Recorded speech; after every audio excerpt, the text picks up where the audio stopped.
Okay.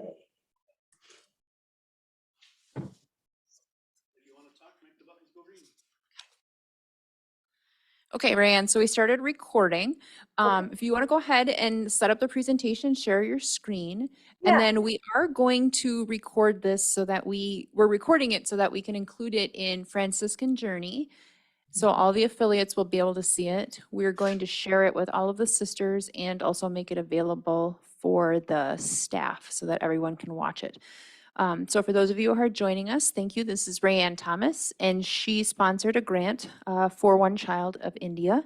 She shared a little bit about it at the fall affiliation gathering, and so she's going to tell us about For One Child of India and why she sponsors the grant and why this organization is important to her. Go ahead, Rayanne. Thank you so much. So first I want to say thanks so much for inviting me to talk about For One Child of India. We call it FOCI for short, F-O-C-I. So thanks for letting me come and talk to you about FOCI. This little charity is very, very close to my heart, and I'm a little bit unusual in that not only am I an affiliate who is sponsoring the charity, I created the charity. So I can speak pretty specifically about how it's run and what we do. So For One Child of India has been an FSPA ministry grant supported charity for, I think this is our 4th year of getting help from the sisters, and it's very much appreciated. We, oops, next slide. Because we get the ministry grant from FSPA, we can do so much more, meaning help so many more children than we did before the grant. So what we find is that, and I'll tell you a little bit about how this charity works, but what we find is that we have a good steady number of sponsors who sponsor individual children. But to get a sponsor, it's a long commitment, you know, it's the whole educational experience of a child. So from sometimes all the way from 1st grade up to 3 years of college, we try to help them with. So that's a lot of years of support. And we've talked to people about different ways to sponsor kids. You can help pay tuition each year, or you can pay like 3 lump sums that pay for all of their tuition, and then we just give it to them each year as they need it. But this ministry grant really helps us from the perspective of sometimes we lose a sponsor, maybe someone passes away, or it gets on hard financial times themselves and isn't able to sponsor anymore. I have a really good friend who sponsored 3 kids, and then he lost his job. And so he helps a little bit, but he certainly cannot sponsor 3 children anymore. So with the FSPA ministry grant, I'm able to continue to help those kids that he started so that they can get through school. And that's a really big thing. If we help one child 1 year, that's nice. If we help one child 2 or 3 years, that's even nicer. But really, if we want to try to break the cycle of poverty that these families are in, we need to help these kids get all the way through school and really push them to even stretch themselves and go to college. This, I'll tell you a little bit about where this charity exists and a little bit about the culture, and I'll show you a little video of our one of the years that I went. But because of the FSPA grant, we increased from 85 kids the year before we started getting the grant to over 100 kids. So we use that money to help those extra children, that extra 15 children, and to pay for some of those tuition needs where kids have lost their sponsor. So in 2014, I went to India with a good friend to see his culture. He is Indian. And I asked him repeatedly before I went, you know, what shall I do to get ready? How do I prepare for this trip? And he would just say to me, you'll see, you'll see. And I thought, gosh, that's so mean that he wouldn't help me to get prepared for this. I didn't know what India would be like. So, so I just did my best and did some research, and I got there. And I realized that the reason he said, you'll see, is because I never would have believed what this was like and how he and his family lived. I was just amazed. I remember asking him before we left, does your mother cook on a stove? And he said, what is a stove? She cooks on a fire. And that was like the little clue that I was in for a big surprise. So where this began, this is a map of India, and where this began, I'm going to hit a button and there's going to be an arrow coming in on the bottom right-hand side, is Tamil Nadu. It's a southern, one of the most southern state in India. It's one of the states with the most Christian population. You know, India is a very big Hindu country, and a lot of pressure from the government these days around any kind of Christian activity. Some of the big national charities have been thrown out of India. So we have to be careful, but we are in a spot where we can help lots of Christian children in Tamil Nadu, and even a few Hindu children too, because poverty doesn't seem to discriminate by the religion that you practice. So way down in Tamil Nadu, the language that they speak is Tamil. And over the years that I have been there, I've learned to speak and read and write Tamil because I was acutely aware in probably the third year that people were talking about me and they were just not using my name, so I wouldn't know. And I didn't like that much, so I learned the language. And now I know what they're saying. So that's kind of a cool thing. I am shocked though that in the first couple of years that I was learning the language, I would go there and I would write people's names and the I don't think I have anything here. Oh, I do. The language is Dravidian, so the letters are not our alphabet. I don't know if you could see that, but the letters are really pretty little pictures, but they're not our alphabet. So I would try to write people's names so that I could learn to spell well. And lots of the moms and dads that I would try to write their name didn't know because they did not know how to read or write. And that's kind of the big story of this place. These are parents with very little in the way of resources, very little in the way of education themselves, who now know that their kids need to get educated to get out of poverty, but have a lot of trouble doing that. So who is supposed to be helping? This slide, I think, kind of encapsulates the whole program.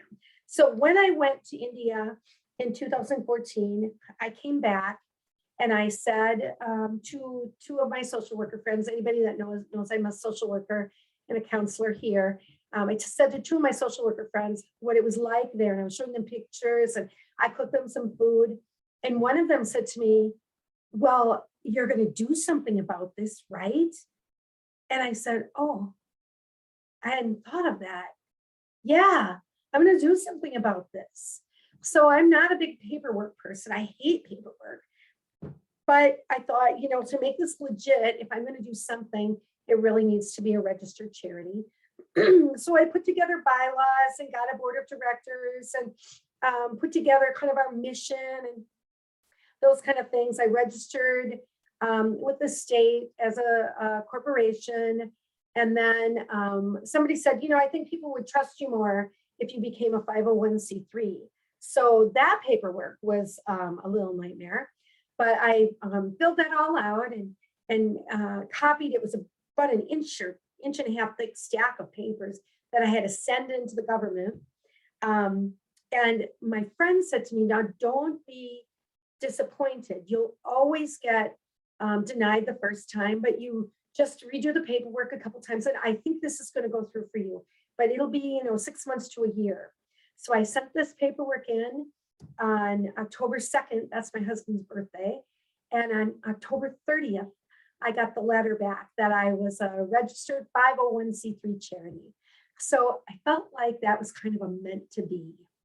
And some of the things that we needed to tell the government to be able to be a 501c3 was, some of the things on this slide. So where the families are from, in that little state, there's a tiny little village called Iliangani, and we help the kids and the families in that little village. So that's a tiny village, and that means there are about 1,000 families, because anybody who's been to India knows it's pretty crowded. There are lots of people there. The families live in poverty. The caste system is alive and well in India, despite what people say. And so most of these people are in the third caste. So it's the agricultural caste. You see a lot of people with maybe one cow or maybe 5 goats, something like that. And they take their cow or their goats to graze on in the ditches, along the roadsides, that kind of thing. None of these people own their own land to farm like we would here. The average income each year is about $700. That comes from milking their cow by hand and selling that, maybe that bucket of milk each day. And they are coolie workers. And that means that they're called, at the prerogative of a landowner, they're called to do work on the land. So they might be called to plant rice or harvest sugarcane. This is all handwork. So those pictures you see of ladies bent over at the waist, with their hands in the water in the field, that's what you see when you're driving down the road around these villages. So about $700 a year is their income. They don't have things like insurance, health insurance. So when they go to the hospital or to the clinic, they have to take the cash with them. If they don't have the money, they don't get care. And I personally experienced, I had a family member, or my Indian family member from there go to the hospital, and we took food to him. We had to bring in his food, and we even had to go out to pharmacies and buy his medicine. So that wasn't part of his hospital experience. He did end up passing away in that hospital.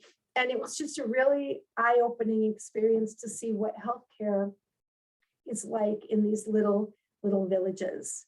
A lot of the kids that we help have only one parent. And it's not because there's so much divorce, it's because there's just so much tragedy. So we see kids whose, dad went out hunting in the night, because you got to do that under cover of darkness, went out hunting in the night and fell in a well and died, or was hit by a bus on a motorcycle. No one in that village owns cars, but many of them have scooters and some of them have motorbikes. So lots of times it's a single parent situation. And there also are, illnesses that people get, and people die from those. One of the girls that we have in the program now, her name is Arokia Mary, and both of her parents are HIV positive.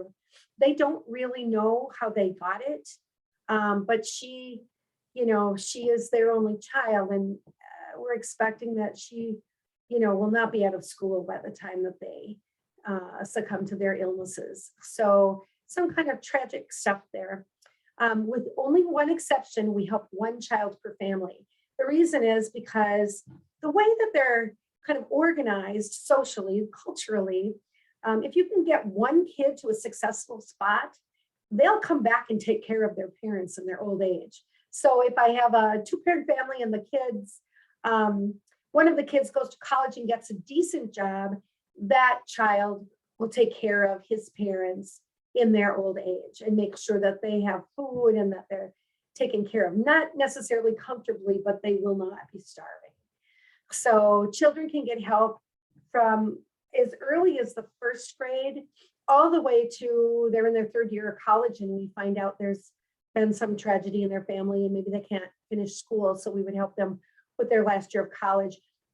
But once a child begins in the program, becomes a FOSI child, then my promise to them, here's faith, sisters, my promise to them is that we will find a way to help them finish school. They just need to go to school and study hard and learn as best they can and be hoping for the future, and we will find a way to pay that tuition. So the math of all of this, tuition is really, really cheap when kids are little. So $80 for a year of tuition for a child up to 5th grade. So you think, well, $700 income, come on, $80 isn't that much. But then it goes up to $120, and then in 9th grade, it goes up to $240. And if you have more than one child, you pretty much don't have any money left after they get to ninth grade. Because, there's still food to buy and other expenses that they have to take care of. So that's why we just help one child per family, so we can help the most number of families. And we find that it's those families with those number of kids, 3 kids and above, really causes a lot of financial strain for them. And so what I've seen there in the time that I've been visiting, and I've been going there for 10 years now, what I've seen is that without FOSI help, a lot of kids go to about the 3rd grade. And then at 3rd grade, they start either staying home to take care of another child who might be younger, or if they're big enough or strong enough, they might go out in the field with their parents. So they might take care of the cow while their mom goes out and cuts sugar cane, those kinds of things. So those kids start working early. In the family that I call my own Indian family, there are only 2 children out of the 8 who graduated high school.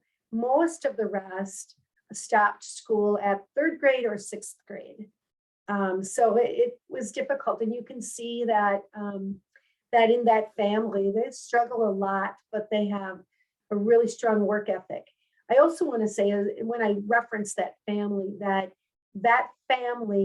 while I love them dearly, does not benefit from FOSI. I didn't feel that that was ethical to start a charity just to help a particular family. So they do not get to be FOSI kids. I may help them other ways, but not through this charity. So as you can see, school gets difficult to afford as the kids age, tuition costs go up. And if a family has a couple of kids, it's inevitable that at least one, if not more, will drop out of school to help bring in income. So the infrastructure of the program, it's a 501c3. I put the website up here, and I'm just going to show you that, I think, so that you can see this is what the website looks like when you click on 4 and then the number 1 child.org.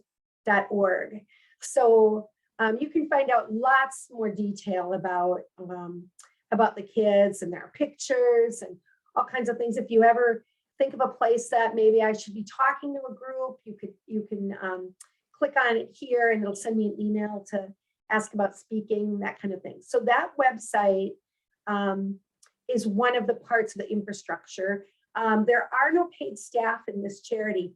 It's me and my niece, who I was saying before is really artistic. Nikki helps me with a lot of things around the little videos that I do each year. So the costs to set up and maintain the charity are what I donate. So people say, well, do you have a child? Do you sponsor a FOSI child? And I say, no, I sponsor the charity so that it can keep going forward. And I count on the sponsors to sponsor the children. So the office supplies, the stamps, that website, all of the registration fees each year for like corporation fees, things like that, I pay those things. And that's probably, I don't know, probably about $1,500 a year, depending on what we send out. But for the sponsors, every dime that they donate to For One Child of India goes to a child. None of it goes to return address stamps that you get back in the mail or marketing or anything like that. All of the money that the sponsors give goes to the child that they're sponsoring, or to other children in general when we're making up the difference when a child doesn't have quite enough tuition money.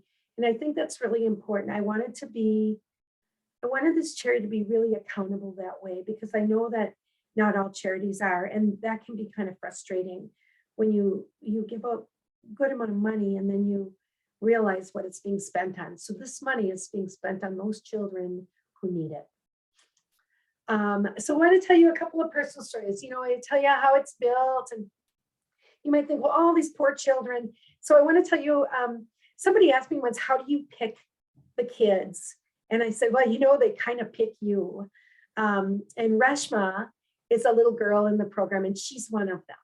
So she came into our program 2 years ago, but she, of course, is much older than 2. I think she might be like 10 now. Reshma's mom was married and had Reshma, and then started feeling sick. Um, and she started getting headaches and that kind of thing. And she went to what we would call a local clinic, but they call hospital. And they found out that her kidneys were shutting down. So after Reshma was born, her mom got really seriously ill. So her mother has to take a bus each week, 3 days each week. She takes a bus from our little village of Iliangani to Tiruvannamalai, which is about an hour bus ride, and it is not very comfortable. There aren't windows in the bus, and it's hot, and it's dusty, and it's very loud. Everybody honks their horns over there. So she takes it all the way to Tiruvannamalai, and she gets dialysis 3 times a week and comes back. She has to pay for that. If she doesn't bring that money with her, she doesn't get dialysis. So that put Reshma's education in serious jeopardy. Reshma's dad is out working in the fields. Reshma's mom is doing what she can, but, and I know you can't see it on this picture so much, but her left arm in the picture is just, the veins in it are just huge from the way that they give the dialysis to her. They put it into they hook it up into that arm. So it's really, I asked her as best I could with her language, was it painful? And she said, oh, no. She didn't want to complain at all. But I look at her little daughter and think how scary that must be for Reshma to know that her mom is sick and she has to do that to stay alive. So Reshma was an easy yes into the FOSI program. And I got to meet with her and talk with her, and we have some really fun pictures together. Her mom said that she doesn't see her smile that much, but she was smiling a lot the day that she got into the FOSI program. The next story I want to tell you about is, this boy's name is Nelson Rizan, and this is his mother. Nelson and his mom went one day with his dad, and it was a baby they had, his little brother. They rode on a bull cart. So you know how the oxen pull a cart and the yokes over the oxen. They rode on a bull cart. They were going to a shrine that was it's St. Anthony's Shrine, and I've been there. It's about 45 minutes from this little village. By car, I don't know how long it takes by oxen. Anyway, their bull cart was hit by a bus.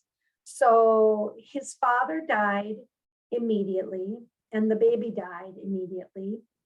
And his mom had some pretty serious injuries. You can see on the bottom of this picture, her leg is kind of turned. He himself had some pretty serious head injuries, and you can't really see that by looking at him, but he has seizures now. So he has to take medicine for his seizures. And so his mother made the decision to get his medical care and forego her own because they didn't have any money.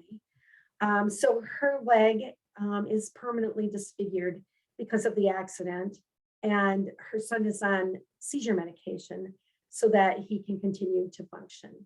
So that was another obvious, how could you not help this family? So, and again, so grateful and so happy about the chance to go to school. When, here in the US, I don't know if you know any kids like this, but they kind of complain about having to go to school. But there, the kids are so, just so grateful and so happy. They know that's a chance to not be working in the fields when they hit adulthood. So I think it's a wonderful thing. So these two kids were taken into the program both 2 years ago.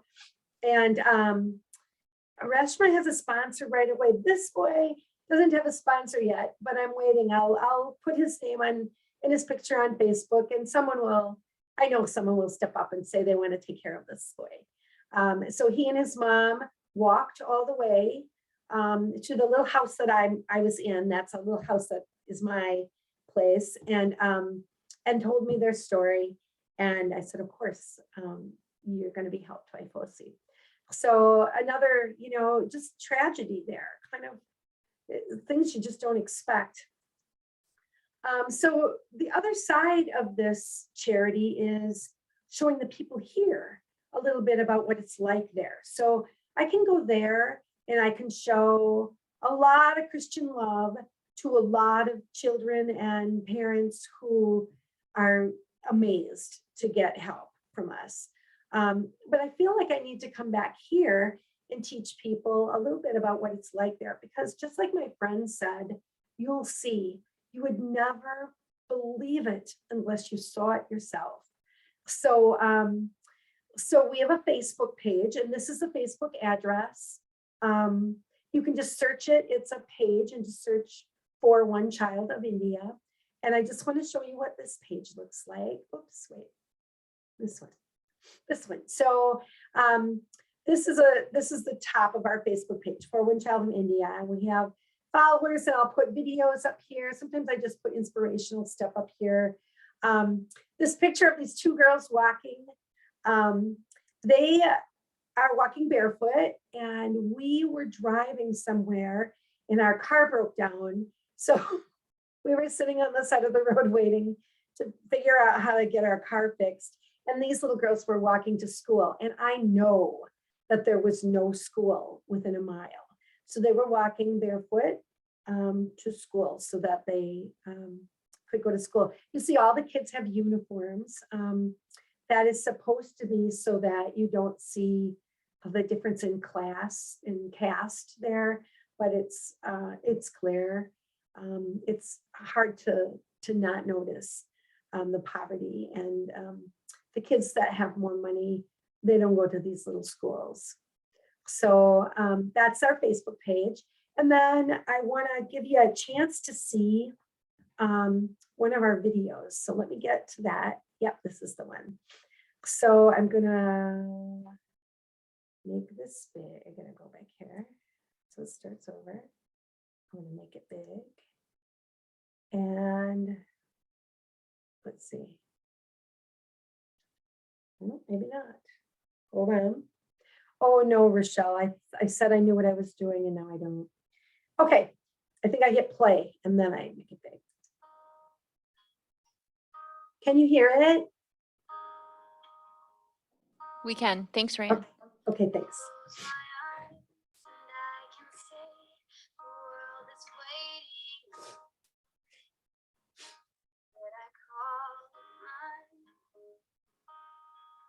It's a house.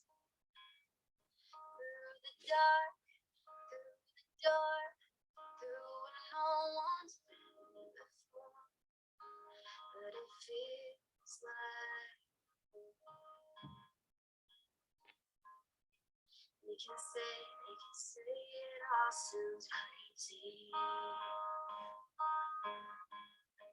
They can say I've lost my mind. Those boys fish with a net. I don't care, so call me crazy. We can live in a world that we design. 'Cause every night I get back, the brightest colors fill my head.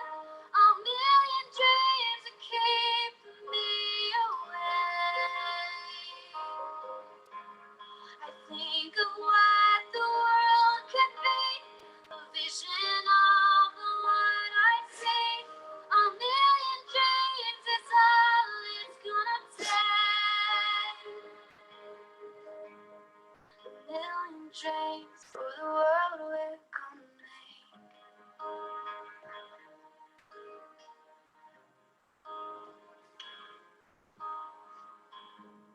There's a house we can build.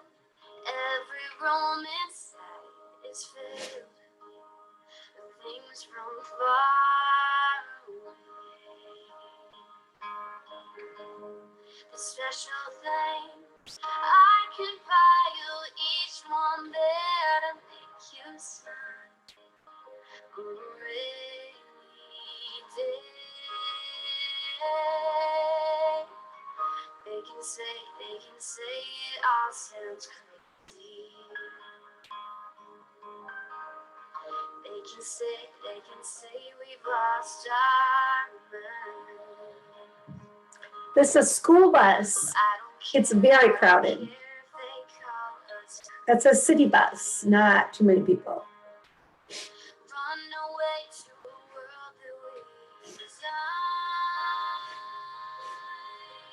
'Cause every night I lie in bed, the brightest colors fill my head. A million dreams to keep me awake. Think of what the world could be. This picture was at an orphanage.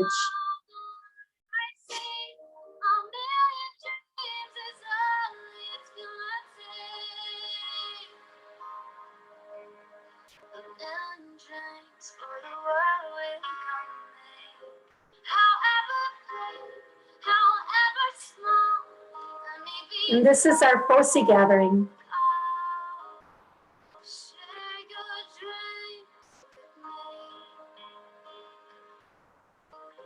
You may be right, you may be wrong.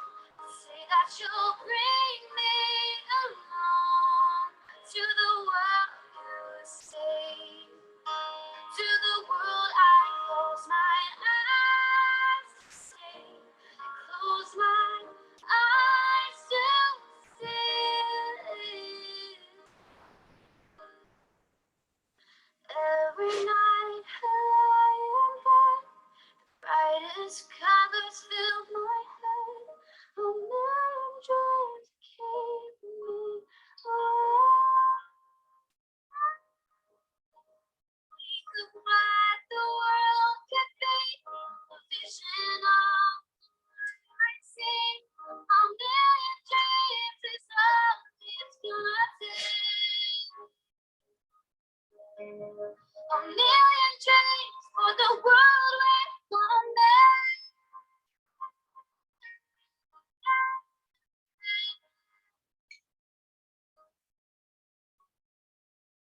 For the world we're gonna make.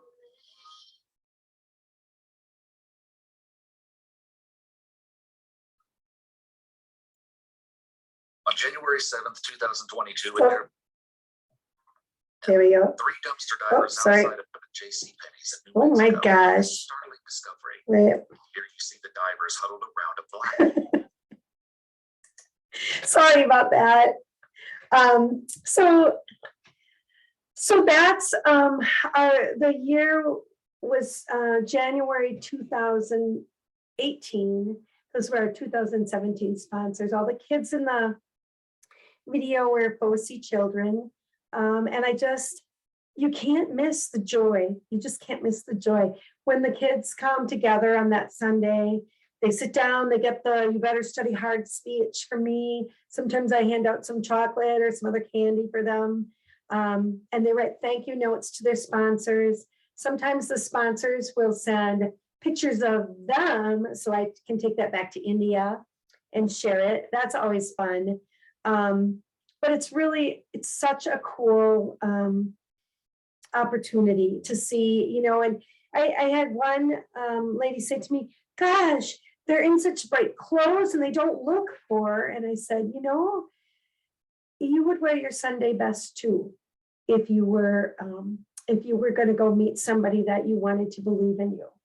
And so that's kind of what's going on. They wear their best clothes, but I know where these children live. I know their names and their addresses, and I visit their houses, and the poverty is undeniable. It's there's no child in this program who doesn't need this tuition and so much more.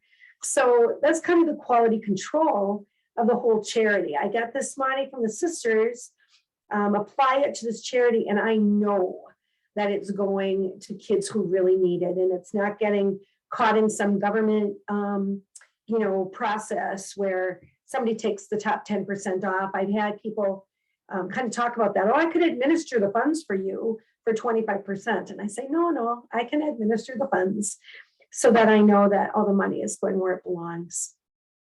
So the last thing I thought I would tell you, and I'll stop sharing here, is last year I wrote a thank you letter to the sponsors, and I thought you might just like to hear that because I got a lot of feedback that people really liked the story. So I'm going to stop sharing, and I'm going to bring my, wait a minute. Okay, I'm going to bring my screen over here. Okay, so last year I sent, this past spring, I sent the thank you letter out to the sponsors, and this did come to the convent, but I don't know that everybody got a chance to read it. So I want to just read it to you. I said, I wonder how I can tell you what it is like to be in India with the FOSI kids. In the little village called Eliangani, Tamil Nadu, I have visited the children and their parents many times. We have come to know each other, so meetings are very comfortable. This past January's trip was a little bit different though.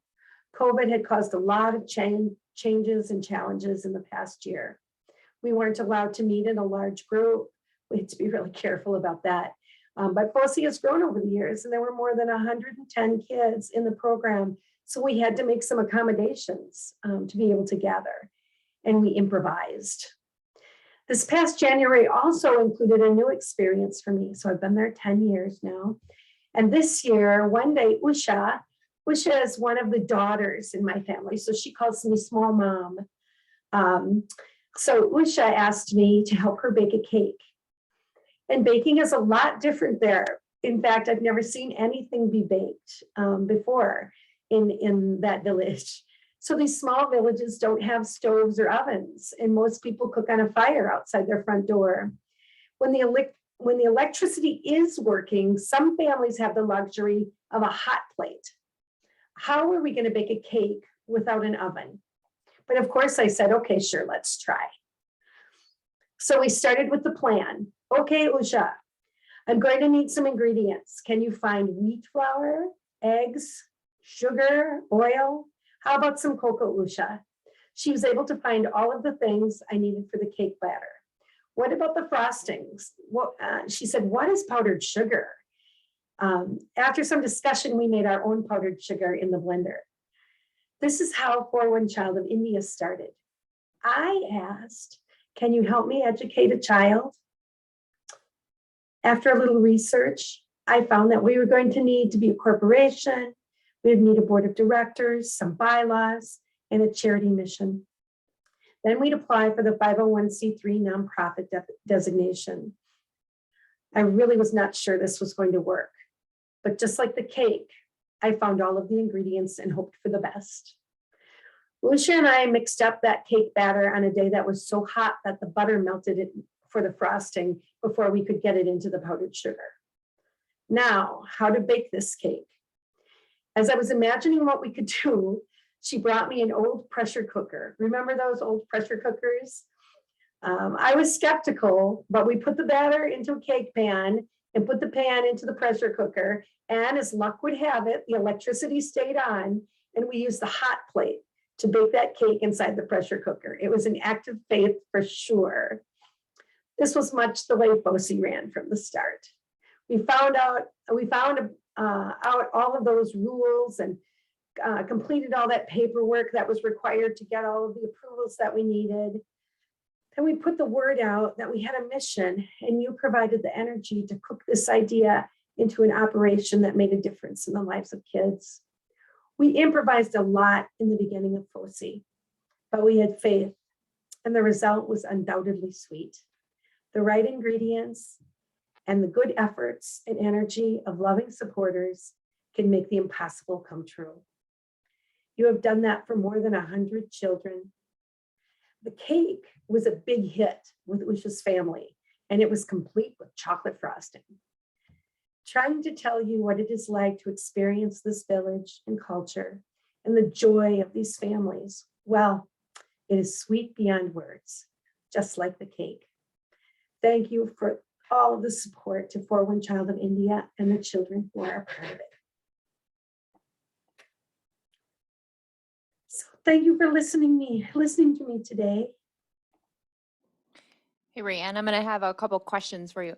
So, and then anybody else, feel free to unmute and ask questions. So can you Yeah. tell us a little bit about with the pandemic, how did that affect their ability to go to school, finish school?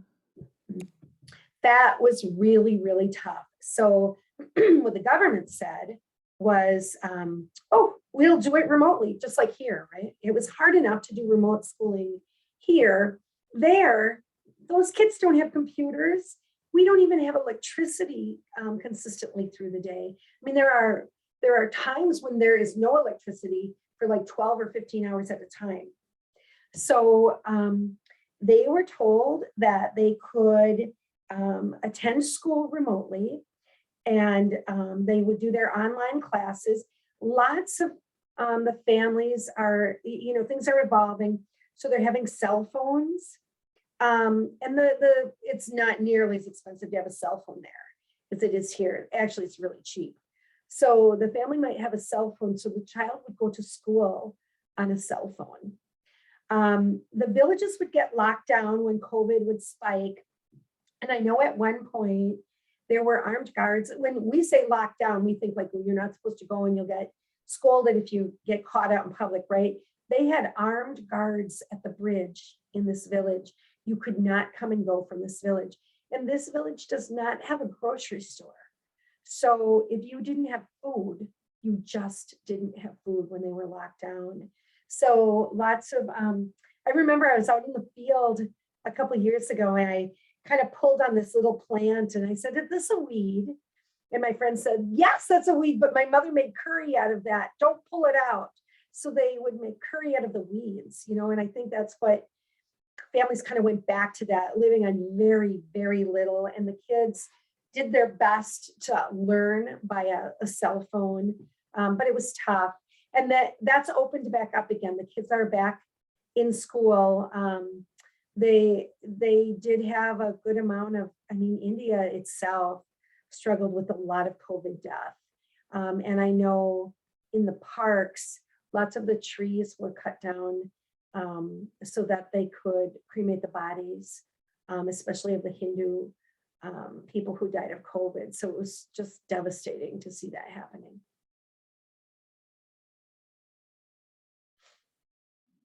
Hey, Ryan, it's Michael. In terms of the tuition, does that go towards the schooling fees, like uniforms? Are meals served also during the day? It goes, so they do get, so this is the way it works. That pays for the classroom, the $80 for the classroom. They have to pay for the uniforms themselves. I don't think they're super expensive, but tuition doesn't, that 80 doesn't pay for the uniforms. Lots of kids, I should have brought one in here. I have a little lunchbox. So it's a little, it's like 3 stainless steel containers that sort of stack on top of each other and then snap together. The children take lunch from home. So in the bottom container would be like idli or not dosa, idli or chapati. And then the middle container would have maybe some curry in it. And then the top container would have maybe some other vegetable in it. And so the kids carry that to school and they eat their little box lunches out of those little steel containers. I do think some of the schools have hot lunch program. I have actually seen a couple of them where they have cooks there, but that I think might be part of the tuition if it exists at the school. I have never seen a child have to have like a lunch ticket, or I've never heard of them paying any extra for that meal. And Rand, do you have any relationships with the schools? Like, so for example, would you hear from a teacher or one of the administrators at a school letting you know that this child is at risk of dropping out next year because either there's not funding or something else within the family, and then you'd step in? Or is it more just from word of mouth from the families that you have gotten to know during your time in India? Yeah. I try to be really careful not to get too close to the schools or any decision maker in the educational system. And this is the reason. I was aware of a child that we gave the tuition to, and they paid it to the school. And then the administrator came back to that family and said, oh yes, but your fees are more, and charged them more So this money goes to that family, and that family pays tuition. If there's a chance, I'm not saying everyone cheats all the time there, but if there's a chance for corruption, it's likely to happen there. So if I would pay the tuition directly to a school, it's pretty likely that family would get double charged for tuition, or at least a little bit more on top of that. So, and those administrators might choose children that they preferred, not necessarily children in the most need. There's just so much competition across the different castes there. And if you're in a different caste, then, you know, the decision maker, you're going to feel some pain. You're not going to have the same opportunities. So I try to kind of stay away from that, so that that doesn't get used against the children.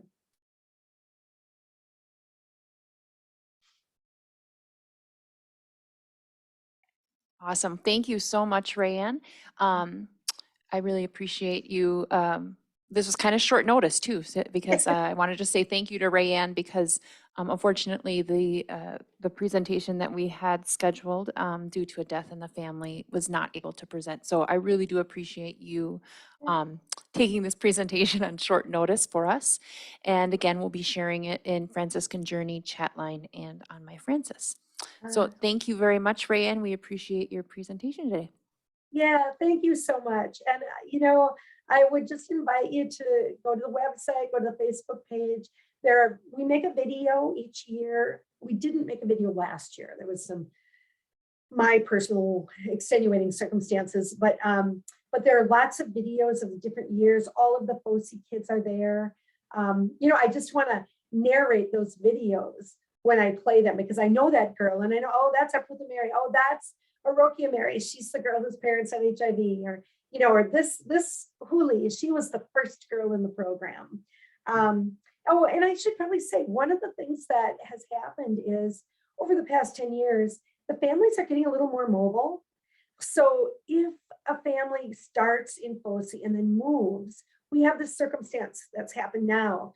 Huli lived in the village and started in FOSI, and now she's in high school, and she lives in Bangalore with an uncle. Her parents have both died. So she lives with her uncle in Bangalore. So she comes on a bus that's like 3 hours on this bus to get to that FOSI gathering on Sunday. It's always on Pongal Sunday in India. And then to get the tuition, and then she goes back to Bangalore. She's going to school now there. So we start out helping kids that are really in Eliangani, but if the family moves, well, that's okay, you know, especially if it's for a job or something like that, that's good. So we have kids that are kind of spreading out a little bit. So thank you so much, Rochelle, for inviting me today. Thanks for the good questions and the audience. All right. Thanks, Rayanne.